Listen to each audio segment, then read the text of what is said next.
হঠাৎ করেই বাসায় মেহমান চলে আসছিল। তো ঝটপট করে আমি এই চিকেন ফ্রাইগুলো বানিয়ে নিয়েছি। এগুলো কিন্তু ঝটপট রেসিপি হলেও খেতে কিন্তু রেস্টুরেন্টের স্বাদকেও হার মানাবে। কিভাবে বানিয়েছিলাম ওইটাই চলুন আপনাদের সাথে একটু শেয়ার করে ফেলি।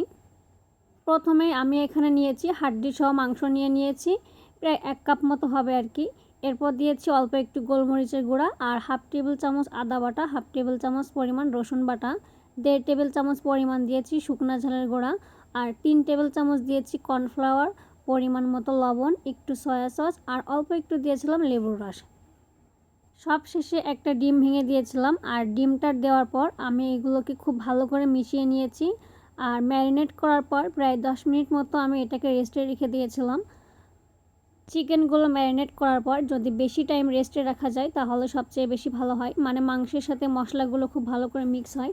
তো আমার হাতে বেশি টাইম ছিল না, যার জন্য আমি 10 মিনিটে রাখতে পেরেছিলাম। রেস্টে রেখে দেওয়ার পর আমি ব্যাটার বানিয়ে নিয়েছিলাম। আর রেস্টুরেন্টে যে একটা লেয়ার থাকে উপরে চিকেন ফ্রাইয়ের, ওই লেয়ারটা বানিয়ে নিয়েছি, যার জন্য আমি এখানে 1 কাপ পরিমাণ নিয়েছি ময়দা, 3 থেকে 4 টেবিল চামচ নিয়েছি কর্নফ্লাওয়ার আর অল্প একটু হলুদ, একটু লবণ, 1 টেবিল চামচ শুকনো ঝালের গুঁড়া আর এখানে আদা রসুন মিলিয়ে নিয়েছিলাম আমি হাফ টেবিল চামচ মতো আর কি। এখন এই শুকনো উপকরণগুলো আমি খুব ভালো করে মেখে নিচ্ছি আর অল্প অল্প পানি দিয়ে এগুলোকে ভালো মিক্স করে নিচ্ছি। চিকেন ফ্রাইয়ের উপরে যেটা ক্রিস্পি লেয়ার থাকে ওইটাই আমি এখন মেক করে নিচ্ছি। এগুলোকে মিক্স করার পর আমি লেয়ারগুলোকে আলাদা করে নিব, যার জন্য প্রথমে একটা চালনি নিয়েছি আর এর মধ্যে ভালো করে টেলে আমি পাউডারটা আলাদা করে নিয়েছি আর উপরের যে ক্রিস্পি লেয়ার থাকে ওইটাও আমি আলাদা করে নিয়েছি। আর এই তো দেখতেই পাচ্ছেন আমার খুব সুন্দর করে উপরে যে লেয়ার ওটা বানানো হয়ে গেছে। এখন এগুলোকে একটা সাইডে রেখে দেবো। আর দেখতেই পাচ্ছেন চিকেন থেকে কিন্তু বেশ অনেকটাই পানি ছেড়ে দিয়েছে।